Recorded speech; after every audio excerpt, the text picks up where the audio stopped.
సర్కార్ మొబైల్ సమర్పిస్తున్న business breakfast షోకి స్వాగతం. ఏషియన్ మార్కెట్స్ ఈ మండే మార్నింగ్ నష్టాలమయంగా కనిపిస్తున్నాయి. ఒక strong risk of trade mood కొనసాగుతుంది గ్లోబల్ ఈక్విటీ మార్కెట్స్ లో. Not just equity markets, even in commodity markets. గడిచిన 48 గంటల్లో కమోడిటీ ఈక్విటీ మార్కెట్స్ లో ఒక భారీ పతనం మనం చూస్తున్నాం. లాస్ట్ ఫ్రైడే కూడా యుఎస్ మార్కెట్స్ నష్టాలతో ముగిసాయి, భారీ నష్టాలతో అని చెప్పుకోవాలి. ఎందుకంటే డౌ జోన్స్ ఆల్మోస్ట్ 300 పాయింట్స్ నష్టపోయింది. అలాగే S&P 500 ఈ ఏడాదిలోనే వర్స్ట్ వీక్ తో క్లోజ్ కావడం చూసాం. సో రెండు ప్రధానమైన సంఘటనలు మార్కెట్స్ ను ప్రభావితం చేస్తున్నాయి ప్రస్తుతం. ఒకటి కమోడిటీస్ లో క్రూడ్ ప్రైసెస్ ఆల్మోస్ట్ ఇక చాలా 7 years 8 years లోస్ కి రావడం చూస్తున్నాం. డిసెంబర్ 2008 లో $32.5 వద్ద ఉంది నైమెక్స్ క్రూడ్. అలాగే బ్రెంట్ క్రూడ్ $36 దగ్గర ఉంది 2008 డిసెంబర్ లో.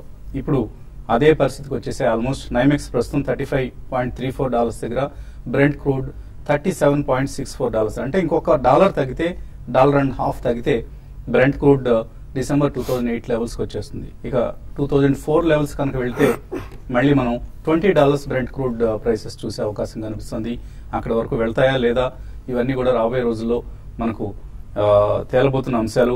బట్ ఈ క్రూడ్ ప్రైసెస్ పతనం అనేది ఆయా ఎకానమీస్ మీద చాలా స్ట్రాంగ్ నెగిటివ్ ప్రభావం చూపిస్తుంది. కాబట్టి వరల్డ్ ఈక్విటీ మార్కెట్స్ లో ఒక స్ట్రాంగ్ సెల్లింగ్ చూస్తున్నాం. రిస్క్ ఆఫ్ మూడ్ కనిపిస్తుంది. ఎందుకు వచ్చిన రిస్క్లే మనకు ప్రస్తుతానికి ఈక్విటీస్ కమోడిటీస్ మార్కెట్స్ దూరంగా ఉందాం అన్న రిస్క్ ఆఫ్ మూడ్ ప్రస్తుతం మార్కెట్స్ లో కనిపిస్తుంది. ఇది ఒక ప్రధాన సంఘటన అయితే, రెండవ ప్రధాన సంఘటన రాబోయే 15-16 తేదీల్లో, అంటే రేపు ఎల్లుండే ఈ 2 తేదీల్లో జరగబోతున్న ఫెడరల్ రిజర్వ్ సమావేశం. సో యుఎస్ లో ఆల్మోస్ట్ 7 సంవత్సరాల తర్వాత మళ్ళీ వడ్డీ రేట్ల పెంపుకు రంగం సిద్ధమవుతుంది. 9 సంవత్సరాలు ఇన్ఫాక్ట్ రేట్ హైక్ 2006లో లాస్ట్ టైం జరిగింది. సో 9 సంవత్సరాల విరామం తర్వాత ఒక రేట్ హైక్ కోసం మార్కెట్స్ సిద్ధమవుతున్నాయి. సో 0.25% దగ్గర డిసెంబర్ 2008 లో రేట్స్ ను తగ్గించడం జరిగింది. సెప్టెంబర్ 2007 నుంచి డిసెంబర్ 2008 వరకు, అంటే గ్లోబల్ ఫైనాన్షియల్ క్రైసిస్ తలెత్తిన తర్వాత 15 months లో అమెరికాలో వడ్డీ రేట్లు 5.25% నుంచి 0.25% తగ్గాయి. సో వరుసగా తగ్గించుకుంటూ వచ్చారు అక్కడ వడ్డీ రేట్లు తగ్గిస్తే మార్కెట్స్ లో లిక్విడిటీ పెరుగుతుంది, ఎక్కువ మంది కన్జంప్షన్ కి లేదా ఇన్వెస్ట్ చేయడానికి ఉపయోగిస్తారు ఇతర అసెట్స్ లో అన్న ఉద్దేశంతో. అలాగే కొంత ఇన్ఫ్లేషన్ కూల్ అవుతుంది. ఇలా రకరకాల ఫ్యాక్టర్స్ కారణంగా అక్కడ వడ్డీ రేట్ను తగ్గించడం జరిగింది. అమెరికాలో ఒక స్టిమ్యులస్ విధానాన్ని అవలంబించారు ఆల్మోస్ట్ సెప్టెంబర్ 2007 నుంచి కూడా. అది ఇప్పుడు మళ్ళీ రేట్ సైకిల్ రివర్స్ కాబోతుంది. సో రేట్ సైకిల్ లాస్ట్ 1995 నుంచి మనం చూస్తే 12 రేట్ టైటనింగ్ సైకిల్స్ సంభవించాయి. సో లాస్ట్ టైం మనం చూసింది ఒక 12వ సంఘటన. అలాగే 2016 అంటే 2015 డిసెంబర్ నుంచి ఇక వడ్డీ రేట్ల పెంపుకి American chairperson, federal reserve chairperson సుమారుగా 84 నెలలు 0% వడ్డీ రేట్లు కొనసాగిన తర్వాత, ఆ యుగం గడిచిన తర్వాత $4.5 ట్రిలియన్ స్టిమ్యులస్ ను డాలర్ల నోట్లుగా ముద్రించి మరి స్టిమ్యులస్ రూపంలో మార్కెట్లో కుమ్మరించిన తర్వాత వదులైన వ్యవస్థ లూజ్ మానిటరీ పాలసీ నుంచి మళ్లీ బిగుతుగా తయారు చేసేందుకు టైట్ మానిటరీ పాలసీకి మారేందుకు వడ్డీ రేట్ల పెంపును చేపట్టబోతున్నారు federal reserve chairperson Janet Yellen. So New York Brooklyn లో నివసించే జేనెట్ లూయిస్ ఎలెన్ అనే ఒక వృద్ధురాలిపై ప్రస్తుతం ప్రపంచ మార్కెట్లన్నీ దృష్టి కేంద్రీకరించాయి. సో 7 ఏళ్లు ఇక వడ్డీ రేట్లు 0% వద్ద ఉన్నాయి. దీనివల్ల ఎంత ఫలితం వచ్చింది, ఎంత రాలేదు అన్న అంశాలు పక్కన పెడితే వడ్డీ రేట్ల సైకిల్ ఎప్పటికైనా మారాలి. కాబట్టి ఇప్పుడు అన్ఎంప్లాయ్మెంట్ రేట్ 5% దగ్గర స్థిరపడిన తరుణంలో ఇక ఇదే అదునైన సమయం, ఇదే సరైన తరుణం అంటూ జేనెట్ ఎలెన్ వడ్డీ రేట్లు పెంచబోతున్నారు. సో ఇది ఒక రెండవ ప్రధాన సంఘటన. ఇందాక మనం అనుకున్నట్లుగా ఫస్ట్ సంఘటన క్రూడ్ ప్రైసెస్ అయితే, సెకండ్ సంఘటన వడ్డీ రేట్ల పెంపు జరగబోతోంది 9 సంవత్సరాల విరామం తర్వాత. సో ఈ 2 సంఘటనలు ఎటువంటి మార్కెట్స్ లో ప్రస్తుతానికి చాలా నెగిటివ్ ఇంపాక్ట్ చూపిస్తున్న అంశాలు. ఎందుకంటే లిక్విడిటీ ఇక అందరూ కూడా యుఎస్ మార్కెట్స్ కి వెళ్ళిపోతారు. ఎమర్జింగ్ మార్కెట్స్ నుంచి యుఎస్ ఇన్వెస్టర్స్ వైదొలుగుతారు, మళ్ళీ యుఎస్ బాండ్స్ లో, యుఎస్ ఈక్విటీ మార్కెట్స్ లో ఇన్వెస్ట్ చేస్తారు అన్న ఒక అంచనా కనిపిస్తోంది. దీంతో ఎమర్జింగ్ మార్కెట్ ఇండిసెస్ లో మనం నష్టాలు చూస్తున్నాం. సో మన మార్కెట్స్ విషయానికి వస్తే సెలాన్ ర్యాలీస్ లాస్ట్ వీక్ కూడా చూసాం. నిఫ్టీ 2.2% నష్టపోయింది, Sensex 2.3%, mid cap index 3.3, small cap index 3% నష్టాలతో క్లోజ్ కావడం చూసాం. సో అదే పరిస్థితి కనిపిస్తుంది ఈ మండే మార్నింగ్ కూడా. ఒక గ్యాప్ డౌన్ ఓపెనింగ్ కోసం మార్కెట్స్ సిద్ధమవుతున్నాయి. మనం నిఫ్టీకి సంబంధించి 52 వీక్ లో ఏదైతే ఉందో 7540 ఆ సమీపంలో కనిపిస్తుంది. SGX నిఫ్టీ 7586 దగ్గర 70 పాయింట్ల నష్టంతో. సో 7540 దగ్గరగా ఉన్న సమయంలో ఒక డబుల్ బాటమ్ అంటారు టెక్నికల్ భాషలో చెప్పాలంటే, డబుల్ బాటమ్ ని ఫామ్ చేయడానికి సిద్ధంగా ఉంది నిఫ్టీ 52 వీక్ లో మళ్ళీ టచ్ చేసి. సో ఇక్కడ నుంచి ఎటువంటి టర్న్ తీసుకుంటుంది అన్నది ఆసక్తికరం. ఇవాళ ట్రేడింగ్ చాలా చాలా కీలకం కాబోతుంది. అందుకే 7540 సమీపానికి వస్తుంది కాబట్టి నిఫ్టీ, అలాగే బ్యాంక్ నిఫ్టీ నానాటికి బలహీనంగా తయారవుతున్న పరిస్థితి కూడా. అయితే చీకట్లో చిరుదీపం లాగా FIS ఫ్రైడే రోజు చాలా కాలం తర్వాత డిసెంబర్ 2 తర్వాత మళ్ళీ నెట్ బయింగ్ తో మార్కెట్స్ ను క్లోజ్ చేయడం చూసాం. 254 crores వర్త్ స్టాక్స్ ని క్యాష్ మార్కెట్స్ లో FIS కొన్నారు. అలాగే అక్టోబర్ IIP 5-year హైస్ దగ్గర 9.4% నమోదైంది. సో ఇది కూడా కొంత మనకు ఆశాభావం కలిగించే అంశం. బట్ ఆల్ ఇన్ ఆల్ రకరకాల గ్లోబల్ ఫ్యాక్టర్స్ మార్కెట్స్ ను కుంగదీస్తున్నాయి. మరోవైపు మన మార్కెట్స్ కు సంబంధించి, మన ఎకానమీకి సంబంధించి GST బిల్ పాస్ అయ్యే పరిస్థితి కూడా ఈ పార్లమెంట్ సెషన్ లో కనపట్లేదు. ఇవన్నీ మార్కెట్స్ లో నెగిటివ్ ఫ్యాక్టర్సే. బట్ ఎప్పుడైనా పాజిటివ్ ఫ్యాక్టర్స్ వస్తే, చిన్న చిన్న స్పైక్స్ వస్తే సెలాన్ ర్యాలీస్ పద్ధతిలో ట్రేడర్స్ అమ్మేస్తున్న పరిస్థితి. సో కేర్ఫుల్ గా ఉండాలి. ఎటువంటి ఎగ్జూబరెన్స్ పనికిరాదు. మేబీ బాగా లాంగ్ టర్మ్ కోసం అయితే కొనుక్కోవచ్చు. బట్ అదర్వైజ్ కాన్షియస్ గా ఉండడం మంచిది. అది కూడా వాల్యూ పిక్స్ లోనే ఇన్వెస్ట్ చేయడం అనేది బెస్ట్ స్ట్రాటజీ అవుతుంది. మార్కెట్స్ పరిస్థితి గురించి మాట్లాడేందుకు మనతో అనలిస్ట్ సిద్ధంగా ఉన్నారు. సో చాలా చాలా క్రూషియల్ పీరియడ్ లో ఉన్నాం మనం. ఒక కీలకమైన సంఘటనలు జరుగుతున్నాయి రెండు, ఇందాక మనం ఇంట్రోలో అనుకున్నట్లుగా. సో ఎటువంటి ప్రభావం ఉంటుంది అనుకుంటున్నారు రాబోయే రోజుల మార్కెట్స్ మీద వీటన్నిటి ప్రభావం? Basically next 10 to 15 days trading మాత్రం చాలా ఇంట్రెస్టింగ్ గా ఉంటుందండి. ఎందుకంటే మనకి ఆల్మోస్ట్ క్యాపిచులేషన్ ఆఫ్ బేర్ ఫేజ్ అన్న లెవెల్లో మనం ఉన్నాం. అంటే ఈవెన్ అమెరికన్ మార్కెట్స్ కొద్దిగా ఎక్కువగానే నెక్స్ట్ 1 year లో కూడా పడే అవకాశం కనిపిస్తుంది. సో ఎక్స్టర్నల్ కేస్ కూడా అంత ఆశాజనకంగా ఉండవు. డొమెస్టిక్లీ మనకి ఏదైనా GST అటువంటిది ఏదైనా పాస్ అవుతుంది అనే నమ్మకం కుదిరితే మాత్రం కొద్దిగా ఏమన్నా ఫాల్ అరెస్ట్ కావచ్చు. బట్ ఇమీడియట్లీ మళ్ళీ స్పైక్ వచ్చి పాజిటివ్ లెవెల్లో మార్కెట్స్ వెళ్ళాలంటే మాత్రం it will take some time అండి. ఎందుకంటే ఈ క్రూడ్ ప్రభావం అనేది ఇతరత్ర వేరే కంట్రీస్ మీద చాలా, ఎస్పెషల్లీ గల్ఫ్ రీజన్ లో కానివ్వండి, ఆఫ్రికాలో కానివ్వండి, సౌత్ అమెరికా కానివ్వండి, ఇటువంటి ఆయిల్ ప్రొడ్యూసింగ్ నేషన్స్ మీద భారీగా పడే అవకాశం ఉంది. సో డెఫినెట్లీ ఆ వార పర్చేసింగ్ పవర్ అనేది మాత్రం తగ్గుతుంది. సో మనకి డొమెస్టిక్ కారణాలు ఇక్కడ GST అండి. సో నెక్స్ట్ 1 or 2 days మనకి అమెరికాలో ఫెడ్ రేట్ ఎంత పెరుగుతుంది, సో అదొకటి అన్సర్టనిటీ ఉంది. ఇవన్నీ తీసుకుంటే మాత్రం మనం గతంలోనే చెప్పినట్టు జనవరిలో మనకి డెఫినెట్లీ మంచి ఆపర్చునిటీస్ వచ్చే అవకాశం ఉంది. సో నెక్స్ట్ 10-15 days ఎక్కువగా పెద్ద వాల్యూమ్ పరంగా ట్రేడింగ్ కూడా జరిగే అవకాశం కనిపించలేదు. కాబట్టి one should be extremely cautious. Even front line stocks కూడా కొద్దిగా దూరంగా ఉంటేనే మంచిదండి. SIP వాళ్ళు కంటిన్యూ చేయొచ్చు.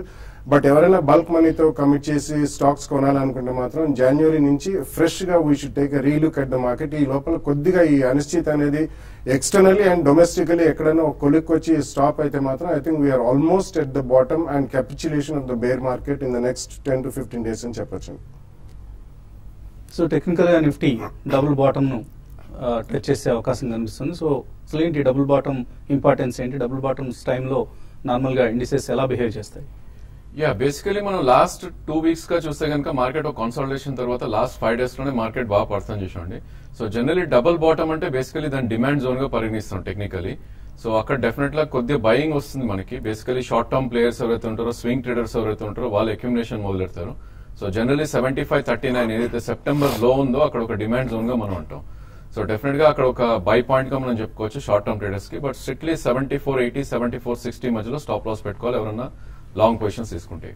అదేవిధంగా 7539 దాని కింద కనుక 3 days క్లోజింగ్ బేసిస్ లో కనుక నిఫ్టీ క్లోజ్ అవుతే కనుక ప్రాబ్లీ మనకి లాస్ట్ ఇయర్ జూలై లో ఏదైతే ఉందో 7422 అనేది మంత్లీ చార్ట్స్ లో ఒక స్ట్రాంగ్ సపోర్ట్ ఉంటుంది. ఇన్ కేస్ అది కూడా బ్రీచ్ అయింది అంటే ప్రాబ్లీ నెక్స్ట్ మేజర్ సపోర్ట్ అనేది 7118 దగ్గరే ఉంటుంది. సో డెఫినెట్లీ ఇవన్నీ 1-2 months లో వచ్చే లెవెల్స్ కాదు, whatever I'm telling. And basically pull back వస్తే కనుక 7809 ఏదైతే 20-day మూవింగ్ యావరేజ్ ఉందో అది కొద్ది కష్టంగా మనకి పియర్స్ అయ్యే ఛాన్స్ ఉంది. అంటే డెఫినెట్లీ మనకి 7809 అనేది ఒక మేజర్ రెసిస్టెన్స్ గా ఇన్ షార్ట్ టర్మ్ మనం పరిగణించవచ్చు. అదేవిధంగా బ్యాంక్ నిఫ్టీ చూస్తే కనుక మనం ఫ్రైడే రోజే చెప్పడం జరిగింది. బేసికలీ ఒక హ్యామర్ ఫార్మేషన్ అయ్యి బేసికలీ ఒక బేరిష్ ఎంగల్ఫింగ్ ప్యాటర్న్ అనేది మనం చూసాం. సో ప్రీవియస్ స్వింగ్ లో ఏదైతే ఉందో 15,762 బ్యాంక్ నిఫ్టీ. సో మనం ఆల్మోస్ట్ 16,200 దగ్గరలో ఉన్నాం. సో ఇంకో 500 points డెఫినెట్లీ కిందకి వెళ్లే ఛాన్స్ ఉంది బ్యాంక్ నిఫ్టీ. సో కొద్దిగా pull on rallies, sell on rallies గా మనం చెప్పుకోవచ్చు. 16,587 ఒక మేజర్ రెసిస్టెన్స్ గా ఉంటుంది. అది బ్రేక్ అవుతే కనుక మేబీ 16,800 దాకా వెళ్ళే ఛాన్స్ ఉంది. బట్ సెల్ ఆన్ ర్యాలీస్ గా మనం ఇప్పుడు చెప్పుకోవచ్చు. అదేవిధంగా ఇండివిజువల్ స్టాక్స్ లో మనం చూస్తే కనుక probably most of the banking space అంటే ఎస్పెషల్లీ పిఎస్యూ స్పేస్ లో పిఎన్బి గానీ, Canara bank, bank of Baroda ఇవన్నీ కూడా మనకి ప్రీవియస్ స్వింగ్ లో బ్రీచ్ అయిపోయి కొద్దిగా కింద ట్రేడ్ అవుతుంది చూస్తున్నాం. సో ఐ థింక్ ఈ స్టేజ్ లో మనం కంప్లీట్లీ బ్యాంకింగ్ స్పేస్ నే అవాయిడ్ చేయాలి. ఇన్ కేస్ ఎవరికైనా బ్యాంక్ లో డెఫినెట్లీ ఇంట్రెస్ట్ ఉంది అనుకుంటే కనుక అవే తీసుకోవాలంటే ప్రాబ్లీ ఇండస్ ఇండ్ బ్యాంక్ ఒకటి కొంచెం 200-day moving average about trade అవుతుంది. సో ప్రాబ్లీ 5 to 10% అది కరెక్ట్ అవుతే కనుక అందులో లాంగ్ పొజిషన్స్ తీసుకోవచ్చు. సో ఈ స్టేజ్ లో కంప్లీట్లీ పిఎస్యూ స్పేస్ అయితే అవాయిడ్ చేయాలి. అదేవిధంగా యాక్సిస్ బ్యాంక్ కూడా మనం 52-week లో కట్అవుట్ అని చూసాం ఫ్రైడే రోజు. సో ఈవెన్ ప్రైవేట్ బ్యాంక్స్ కూడా కొద్దిగా సెల్ ఆఫ్ రావటం చూస్తున్నాం. So except for IndusInd probably banking మొత్తం అవాయిడ్ చేయడం better for the short term. So only PSU banks కాదు, ప్రైవేట్ సెక్టర్ బ్యాంక్స్ లో కూడా సెల్లింగ్ ఉధృతం అవుతున్న సమయం ఇది. So avoid bank stocks as of now. So Nifty ప్రయాణాన్ని ఒకసారి మనం గమనిస్తే 7539 సెప్టెంబర్ లో మనం చూసిన లో, అలాగే లాస్ట్ డిసెంబర్ లో ఇదే స్థాయి దగ్గర మనం ప్రారంభమైన 7540 సమీపంలో 52-week లో సమీపంలో. సో 2015 లో కనుక ఒకసారి మనం నిఫ్టీ రైడ్ చూస్తే March 4th 9119, సో 9119 పాయింట్స్ దగ్గర పీక్ స్థాయి ఆల్ టైమ్ హైస్ ని టచ్ చేసిన స్థాయి. అక్కడ నుంచి ఇప్పుడున్న 7600 లెవెల్ కి పడిపోయిందంటే సుమారుగా 17% రికార్డ్ హైస్ నుంచి నిఫ్టీ పడిపోయి ఉన్న సమయం. ఇంకా ఎంత ఫాల్ ఉంటుంది, ఇంకా లోవర్ లెవెల్స్ ని టచ్ చేస్తున్న 7200, 7300 ఆర్ ఈవెన్ 7000 టచ్ చేస్తుంది అంటున్న బేరిష్ ఆప్టిమిస్ట్ కూడా ఉన్నారు. సో ఎవరి ఆప్టిమిజం ఫలిస్తుంది, లేదా మళ్ళీ కోలుకొని ఇక్కడ నుంచి 7800కి వెళ్తుందా? సో ఇవన్నీ ప్రశ్నార్థకాలు. ప్రస్తుతానికి కాలర్స్ లైన్ ఉన్నారు. విజయవాడ నుంచి Sai. Hello sir, good morning to everyone. Sir morning అండి, అడగండి. సార్ యాక్చువల్ గా నేను ఇప్పుడు ప్రస్తుతానికి మ్యూచువల్ ఫండ్స్ లో షిఫ్ట్ చేస్తున్నానండి. అండ్ నేను డైరెక్ట్ ఈక్విటీస్ లో కూడా ఇన్వెస్ట్ చేద్దామని అనుకుంటున్నాను. ఓకే. నా ఏజ్ 27 years అండి. Now as of now market లో ఏ company shares as a beginner in direct equity market నాకు ఏ షేర్స్ అయితే బెటర్ సార్? అంటే మీరు ఎంత ఇన్వెస్ట్ చేయగలరు నెలకి? అరౌండ్ ఒక 25,000 దాకా చేయగలను సార్. ఏం చేస్తుంటారు సాయి మీరు? నేను ఫ్యాకల్టీగా చేస్తున్నాను సార్, ప్రొఫెషనల్ స్టూడెంట్స్ కి. Chartered accountant. So already mutual funds లో చేస్తున్నాను సార్. Okay okay. నా ఇప్పుడు డైరెక్ట్ ఈక్విటీ మార్కెట్ లో చేద్దామని అనుకుంటున్నాను. ఓకే. కొంచెం రిస్క్ మోడరేట్ గా ఉండాలి కొంచెం. అంటే నేను షార్ట్ టర్మ్ పర్పస్ కి అనుకుంటున్నాను సార్, ఒక 1-2 years down the line. So me suggestion? Short term కోసం వస్తున్నారు అండ్ మంచి ఏజ్, కాకపోతే రిస్క్ తీసుకోగలిగిన ఏజ్ కూడా మీది అండ్ మంచి నాలెడ్జ్ ఉంది, చార్టర్డ్ అకౌంటెన్సీ చేశారు కాబట్టి. అండ్ నెలకి 25,000 రూపాయలు అంటే పర్లేదు, ఒక మోడరేట్ అమౌంట్ కూడా. సో ఆయన ఐడియల్ గా ఎటువంటి స్టాక్స్ లో ఇన్వెస్ట్ చేయడానికి మీరు సంబంధిస్తారు? యా, మేబీ 2 or 3 సెక్టర్స్ అండి. ఎందుకంటే ఫస్ట్ ఆఫ్ ఆల్ మనకి రూపీ-డాలర్ ప్యారిటీ పరంగా చూసుకుంటే IT and pharma which have always been a good bet అండి. అదర్వైజ్ రీసెంట్లీ మనం కొద్దిగా కరెక్షన్ ఎఫ్ఎంసీజీ లో కూడా చూసాం. సో ఎఫ్ఎంసీజీ షుడ్ డెఫినెట్లీ కొద్దిగా పోర్షన్ మాత్రం maybe around 10 to 15% of the portfolio ఉండాలి. సో మేబీ ఎమామి, మారికో, దాబూర్ ఇటువంటివి ఎంఎన్సీస్ కాకుండా ఇండియా బేస్డ్ ఎఫ్ఎంసీస్ చాలా స్ట్రాంగ్ కరెక్షన్ అని అందులో you can take a position అండి.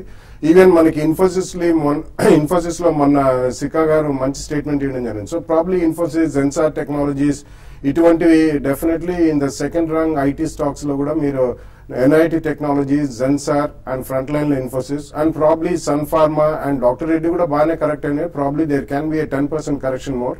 Otherwise Indoco remedies, granules India ఇటువంటివి కూడా ఫార్మాలో they look very promising over the next 1 or 2 years also అండి. సో మీరు 2 price points లో ద నెక్స్ట్ 1 month అంటే ఫస్ట్ ఓవరాల్ మార్కెట్ స్టెబిలైజ్ అయిన తర్వాత and autos look very promising and maybe Maruti and even auto ancillaries కూడా బాగానే correct అయినాయి. Gabriel India, Munjal Shewa ఇటువంటివి కూడా అండ్ భారత్ ఫోర్జ్ కూడా బాగా కరెక్ట్. ఇటువంటి వాటిలో మీరు కొద్దిగా and private sector banks probably and NBFCs. So it's a big universe, చాలా ఉన్నాయి. మీరు ఆల్మోస్ట్ ఒక బాలాగారు సజెస్ట్ చేసిన పేర్లే ఒక 15-20 పేర్లు కనిపిస్తున్నాయి. సో వీటన్నిటిలోంచి మీకు ఇష్టమైన సెక్టర్, మీకు ఇష్టమైన స్టాక్ ని మీరు పిక్ చేసుకుని ఇన్వెస్ట్ చేయొచ్చు ఎస్ఐపి పద్ధతిలో. బట్ నాట్ 1 to 2 years అండి, కొద్దిగా ఇంకొంచెం ఎక్కువ హొరైజన్ పెట్టుకోవడం ఆల్వేస్ బెటర్. శంకర్ హైదరాబాద్ నుంచి. Hello sir, good morning sir. Morning అండి. సార్, ఎక్సైడ్ ఇండస్ట్రీస్, దివాన్ హౌసింగ్ లాంగ్ టర్మ్ కోసం బై చేయొచ్చా? ప్లస్ ఇప్పుడు కొన్ని 1 month 2 months వెయిట్ చేసి ఎంటర్ కావాలి. ఈ 2 స్టాక్స్ లో ఇంకా ఎక్కువ ఫాల్ ఎక్స్పెక్ట్ చేయొచ్చా, లేదా ఇక్కడ కొనుక్కోవడం స్టార్ట్ చేయొచ్చా? I think Exide is not a better choice అండి. ప్రాబ్లీ అదే స్పేస్ లో మీరు ఉండాలి అనుకుంటే Amara Raja battery is a better choice. So ఈ స్టాక్ మనం మంచి కరెక్షన్ కూడా రావడం చూసాం, మేబీ 1000 నుంచి 800 కూడా రావడం చూసాం. ఇక్కడ నుంచి 5 to 10% ఫర్దర్ కరెక్షన్ అయ్యే ఛాన్స్ ఉంది. సో 2 ప్రైస్ పాయింట్స్ గా అమరరాజా బ్యాటరీస్ తీసుకోవచ్చు. ఈవెన్ దివాన్ హౌసింగ్ చూస్తే కనుక మనకి 200-day మూవింగ్ యావరేజ్ కింద ట్రేడ్ అవుతున్న స్టాక్ ఇది. సో ప్రాబ్లీ ప్రీవియస్ స్వింగ్ లో ఏదైతే ఉందో 209 దాకా వచ్చే ఛాన్స్ ఉంది. సో కరెంట్లీ అరౌండ్ 212, 216 దాకా నడుస్తుంది. కరెంట్లీ మార్కెట్ ప్రైస్ 216, 217 ఉంది. సో ప్రాబ్లీ 180 and 185 దగ్గరకు వస్తే కనుక 2 ప్రైస్ పాయింట్స్ లో మీరు ఎంటర్ అవ్వచ్చు. మేబీ 1 year, 1.5 year వ్యూ ఉండాలి మీకు. మరిన్ని కాల్స్ అలాగే ఈమెయిల్ సందేహాలకు సమాధానాలు ఇచ్చే ముందు చిన్న బ్రేక్ తీస్తున్నాం.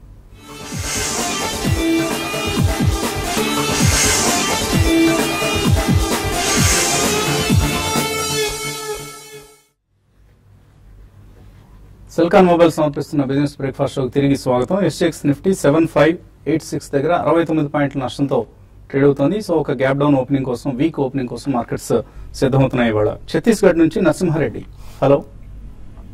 హైబ్రిడ్ ఫండ్ లో ఇన్వెస్ట్ చేశాను. యాక్సిస్ హైబ్రిడ్ ఫండ్, ఓకే అండి. 11 series 23 series రెండు చేశాను. అది 11 series వచ్చేసి 1.5 years అవుతుంది. నెక్స్ట్ 23 series వచ్చేసి 6 months అవుతుంది. ఓకే, అది యాక్చువల్గా ఇప్పుడు 1 year తర్వాత ఏమో అది స్టాక్ బాగా ఉంది, ఇప్పుడు వచ్చేసి పూర్తిగా డౌన్ ఫాల్ అవుతుంది. అది ఎట్లా సార్ మనం డిస్కషన్ చేయాలి లేదా? ఓకే అండి. So normally equity and debt instruments రెండిట్లోనూ కలిపి ఇన్వెస్ట్ చేసే వాటిని హైబ్రిడ్ ఫండ్స్ అంటాం. కొంచెం మిక్స్డ్ పోర్ట్ఫోలియోస్ మెయింటైన్ చేస్తుంటారు. బట్ మీరు అంటున్న ఈ స్కీమ్ ని మనం ట్రాక్ చేయటం లేదు. రేపు మార్నింగ్ బాలరాజ్ గారు వస్తారు, ఆయన్ని అడిగితే ఇంకా ఎక్కువ మీకు బెటర్ ఇన్ఫర్మేషన్ ఇచ్చే అవకాశం ఉంటుంది. ఆ స్కీమ్ పెర్ఫార్మెన్స్ సంబంధించి ఆయన కామెంట్ చేస్తే బాగుంటుంది. సో రేపు మార్నింగ్ వరకు మీ క్వెరీని వాయిదా వేద్దామండి, సమాధానం ఆయనతో ఇప్పించే ప్రయత్నం చేస్తాం. తర్వాత కాలర్ సాయి కిరణ్ హైదరాబాద్ నుంచి, hello. Hello, good morning sir. Morning అండి, అడగండి సార్. నా దగ్గర హెచ్ఓవి సర్వీసెస్ అట్ 98 ప్రైస్ తోటి 200 షేర్స్ ఉన్నాయి. అది ఒక 6 months వెయిట్ చేస్తే ఎంత అవుతాయి సార్? ఏ స్టాక్ అన్నారు? HOV services. HOV services sir, equity share. Okay okay అండి. యా, ఈ స్టాక్ కొద్దిగా డౌన్ ట్రెండ్ లో ఉన్న స్టాక్ అండి. ఐ థింక్ లాస్ట్ 10-15 days లోనే కొద్దిగా అప్ మూవ్ రావడం చూసాం. సో 190 రూపీస్ నుంచి ఆల్మోస్ట్ ఇది 57-60 దాకా కరెక్ట్ అయినాక ఒక చిన్న అప్ మూవ్ చూస్తున్నాం. సో ప్రాబ్లీ మీరు 97 లోనే కొనాలంటున్నాం కాబట్టి కరెంట్ మార్కెట్ ప్రైస్ అదే ఉంది. బట్ ఇలాంటి స్టాక్ లో స్టాప్ లాస్ అనేది చాలా అవసరం అండి. బేసికలీ ఇలాంటి అండర్ పర్ఫార్మ్ మొదలవుతే ఇంకా కిందకి వెళ్ళే ఛాన్స్ ఉంటుంది. సో మీరు 75 స్టాప్ లాస్ పెట్టుకుని ఈ స్టాక్ హోల్డ్ చేయండి. ప్రాబ్లీ మీరు 6 months to 1 year హోల్డ్ చేస్తే కనుక 127 నుంచి 132 మధ్యలో వచ్చే ఛాన్స్ ఉంది. ఇప్పటికైతే హోల్డ్ చేయొచ్చు విత్ 75 స్టాప్ లాస్. ఓకే అండి. ఈమెయిల్ సందేహాలు కూడా వచ్చాయి మనకు. అందులో ఫస్ట్ మెయిల్ సమేశ్వరరావు వల్లూరి మన పేరుతో వచ్చింది. ఇది కాస్మో ఫిల్మ్స్ కొన్నారు ఆయన 283 రూపాయలు. అశోక్ లేలాండ్ 94లో, జిఎంఆర్ ఇన్ఫ్రా 15 రూపాయలు 75 పైసలు కొన్నారు. ఏం చేయాలి ఇవన్నీ? హోల్డ్ చేయొచ్చా, అమ్మేసుకోవాలి? ఐ థింక్ కాస్మో ఫిలిమ్స్ ఒక మంచి అప్ ట్రెండ్ లో ఉన్న స్టాక్ అండి. చూస్తే కనుక మనకి అరౌండ్ 187 దగ్గర బ్రేక్అవుట్ రావడం చూసాం. సో డెఫినెట్లీ హోల్డ్ చేయాలి. కరెంట్లీ 250 రూపీస్ ఉంది. మేబీ కొద్ది కరెక్షన్ రావచ్చు బికాస్ అప్ మూవ్ చాలా స్విఫ్ట్ గా ఉంది కాబట్టి. సో 300-350 వెళ్ళే ఛాన్స్ ఉంది. కాస్మోస్ హోల్డ్ చేయండి మీరు. అదేవిధంగా జిఎంఆర్ ఇన్ఫ్రా ఇది high beta stock. Basically I think trading position కోసం మీరు హోల్డ్ చేయాలి దీన్ని. మేబీ 1340 స్టాప్ లాస్ పెట్టుకుని ఈ స్టేజ్ లో హోల్డ్ చేయాలి. అదేవిధంగా 18.5, 19 వస్తే కనుక మీరు ప్రాఫిట్స్ బుక్ చేసుకోవాలి అక్కడ. పి శాస్త్రి ఒక అనుమానం పంపించారు. శ్రీకాళహస్తి పైప్స్ అనే company electro steel casting same group company నుంచి చెన్నైలో ల్యాండ్ కొంటుంది. 0.2 acres అంటే జస్ట్ 20 సెంట్ల భూమిని 55 కోట్ల రూపాయలు కొంటుంది. ఇది మంచిదా కాదా? సో కామన్ అండి, మనం ఇండియాలో ఇవన్నీ చాలా చాలా సర్వసాధారణం. ఎలక్ట్రో స్టీల్ కాస్టింగ్స్ అనేది బ్యాడ్ కండిషన్లో ఉన్న కంపెనీ. డెట్ రీస్ట్రక్చరింగ్ కూడా వెళ్ళారు వీళ్ళ దగ్గర నుంచి. శ్రీకాళహస్తి పైప్స్ మంచిగా బాగా పెర్ఫార్మ్ చేస్తున్న కంపెనీ. సో ఇందులో ఉన్న డబ్బుల్ని బహుశా అందులోకి ట్రాన్స్ఫర్ చేసే ప్రక్రియ ఏదో జరుగుతుంటుంది. ఎటువంటి కామెంట్ చేస్తారు? Yeah, it's very difficult and you said it. ఎందుకంటే మీరు చాలా క్లుప్తంగా చెప్పారు. అంటే వాళ్ళు అది ఎటువంటి రియల్ ఎస్టేట్ వాల్యూ ఉన్న ప్రాపర్టీ కొంటున్నారా, 2 acres మనకు తెలియదు కాబట్టి దాని మీద వాళ్ళు ఏమైనా కమర్షియల్ ప్రాపర్టీ కడతారా లేకపోతే ఏం చేస్తారు అనేది మనకి తెలియదు కాబట్టి is it a good or bad decision only time will tell అండి. రైట్ నో అది చాలా కష్టం దాని మీద. మీరు వ్యక్తం చేసినట్లుగా అదొక డూబియస్ ట్రాన్సాక్షన్ గా కనిపిస్తోంది.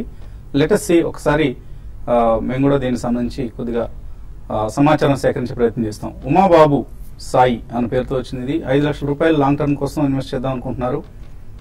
ఆయన దృష్టిలో లాంగ్ టర్మ్ అంటే 12 to 18 months అట. సో ఎటువంటి షేర్స్ రికమెండ్ చేస్తారు? ప్రాబ్లం ఇందాక బాలా గారు చెప్పినట్టు maybe mid cap IT space లో మైంట్రీ అండ్ హెక్సావేర్ ఈ రెండు అటెంప్ట్ చేయొచ్చండి. ఐ థింక్ 1 year వ్యూ ఉంది కాబట్టి 2 price points అరౌండ్ 10% అలా పడినప్పుడు తీసుకోవచ్చు. అదేవిధంగా I think housing finance space కొద్దిగా లో బీటా స్టాక్ అండ్ రిస్క్ కూడా కొద్దిగా తక్కువ ఉన్నట్టు అనిపిస్తుంది ఈ స్టేజ్ లో. Maybe Can Fin Homes and Capital First ఈ రెండు స్టాక్స్ మీరు చూస్ చేసుకోండి. I think 4-5 stocks are enough for 4 to 5 lakhs అండి. అరుణ అడుగుతున్నారు, యాక్సిస్ బ్యాంక్, ఎక్సైడ్ ఈ రెండు కూడా 52 కనిష్ట స్థాయి దగ్గర ఉన్నాయి, కొనుక్కోవచ్చా ఇక్కడ లాంగ్ టర్మ్ కోసం? నాట్ ఎ గ్రేట్ ఐడియా అండి, ఎందుకంటే ఓవరాల్ లాస్ట్ 1 or 2 years గా చూసుకున్న యాక్సిస్ బ్యాంక్ అండ్ ఎక్సైడ్ పెద్ద పర్ఫార్మెన్స్ లేవు. యాక్సిస్ లాస్ట్ ఇయర్ పెరిగిన దాని తర్వాత it is given away all the gains. Overall banking week గా ఉంది అండ్ ఎక్సైడ్ డెఫినెట్లీ నో అండి. I think on declines Amara Raja batteries fits the bill. Karunakar Reddy ICICI bank షేర్లు 275లో కొన్నారు, షార్ట్ టర్మ్ కోసం మార్జిన్ ట్రేడింగ్ లో తీస్తున్నారు. ఏం చేయాలి? హోల్డ్ చేయొచ్చా, ఎగ్జిట్ కావచ్చా? నో, డెఫినెట్లీ ఎగ్జిట్ అండి. దీని ప్రీవియస్ స్వింగ్ లో ఆల్రెడీ 254 మనం ఫ్రైడే కట్ అవుట్ అని చూసాం. సో డెఫినెట్లీ కొంచెం పుల్ బ్యాక్ వచ్చే ఛాన్స్ ఉంది. మేబీ 50% అయితే ఇక్కడ డెఫినెట్ గా మీరు అమ్మాలి. అదేవిధంగా 265 and 270 వస్తే కనుక బ్యాలెన్స్ 50% ఎగ్జిట్ అవ్వండి. అబ్దుల్ ఫరూక్ అడుగుతున్నారు, కెనరా బ్యాంక్ తీసుకోవచ్చా ఇక్కడ ఈ రేట్ లో లాంగ్ టర్మ్ కోసం? అది కాకుండా ఇంకేదైనా స్టాక్ ని మీరు రికమెండ్ చేస్తారా? 2 లక్షల రూపాయలు ఇన్వెస్ట్ చేద్దాం అనుకుంటున్నారు. కెనరా బ్యాంక్ డెఫినెట్లీ నో అండి. బ్యాంకింగ్ లో ఉండదలుచుకుంటే మీరు IndusInd bank and Kotak bank in 2 price points బాగుంటాయండి. నలమూతు శ్రీరామ్ అడుగుతున్నారు, ఇప్పుడు అందరూ బ్యాంక్స్ అవాయిడ్ చేయమంటున్నారు కాబట్టి ఫార్మాలో ఏవైనా 2 స్టాక్స్ రికమెండ్ చేయమంటున్నారు, షార్ట్ టర్మ్ కోసం 3 లక్షల రూపాయలు ఇన్వెస్ట్ చేస్తారు. ప్రాబ్లీ షార్ట్ టర్మ్ అంటే గ్రాన్యూల్స్ ఫిట్స్ అండి. ఐ థింక్ 147, 148 మధ్యలో ట్రేడ్ అవుతున్న స్టాక్ అది. 136 దాకా డౌన్ సైడ్ రావచ్చు. మేబీ 2 price points తీసుకోండి. 128 దగ్గర మీరు స్ట్రిక్ట్లీ స్టాప్ లాస్ పెట్టుకోండి. మ్యాగ్మా, ఫిన్కార్ప్, హెచ్ఈజీ ఈ 2 స్టాక్స్ తగ్గినప్పుడల్లా కొనుక్కోవచ్చా? తక్కడపాటి మురళి అడుగుతున్నారు. ఫండమెంటలీ మంచి కంపెనీలు 2. If you have a 3-year view, definitely I think rendu konachandi. Magma Fincorp is a small cap NBFC and definitely it's doing reasonable. Hindustan Electro Graphites and they are also a good company, fundamentally manchi company. Definitely 2 price points lo ee rendu stocks meer with a 2-3 year view konukochu. Kompally Gopal 10 లక్షల రూపాయలు investable surplus ఉంది mutual funds లో. రోజుకి 20,000 చొప్పున invest చేస్తున్నారు. రోజువారీ పెద్దగా మనకు మూవ్మెంట్స్ ఉండవండి. రోజు కంటే కూడా మీరు ఇంకొంచెం ఫ్రీక్వెన్సీ తగ్గించుకోండి. అంటే 15 days ఒకసారి లేకపోతే 1 month ఒకసారి అట్లా కొంటే మీకు డిక్లైన్స్ యొక్క ప్రభావం, మీకు ఆ ఫలితం మీ పోర్ట్ఫోలియో మీద ఉంటుంది. సో రోజువారీ కొనుక్కోవటం కరెక్ట్ పద్ధతి కాదు. సో పద్ధతిని మార్చుకునే ప్రయత్నం చేయండి. అలాగే పీసీఎస్ మంత్ అని అడుగుతున్నారు. లాస్ట్ మెయిల్, బాల్ ఫార్మా కొనొచ్చా ఇక్కడ? డెఫినెట్లీ తీసుకోవచ్చు అండి. Short to medium term position ఉన్న వాళ్ళు కూడా దీన్ని అటెంప్ట్ చేయొచ్చు. ఎందుకంటే 75 నుంచి 150 దాకా పెరిగాక ఒక కరెక్షన్ మోడ్ లో ఉంది. సో 96 అనేది మన గట్టి సపోర్ట్ గా పరిగణిస్తాం చార్ట్స్ ప్రకారం. సో 88 స్ట్రిక్ట్లీ స్టాప్ లాస్ పెట్టుకుని 2 price points లో మీరు అటెంప్ట్ చేయండి. మళ్ళీ 150, 170 6 months లో వెళ్ళే ఛాన్స్ ఉంది. ఇది ఇవాల్టి సెల్కాన్ మొబైల్ సమర్పించిన బిజినెస్ బ్రేక్ఫాస్ట్. మధ్యాహ్నం స్మార్ట్ ఇన్వెస్టర్ లో మళ్ళీ కలుద్దాం.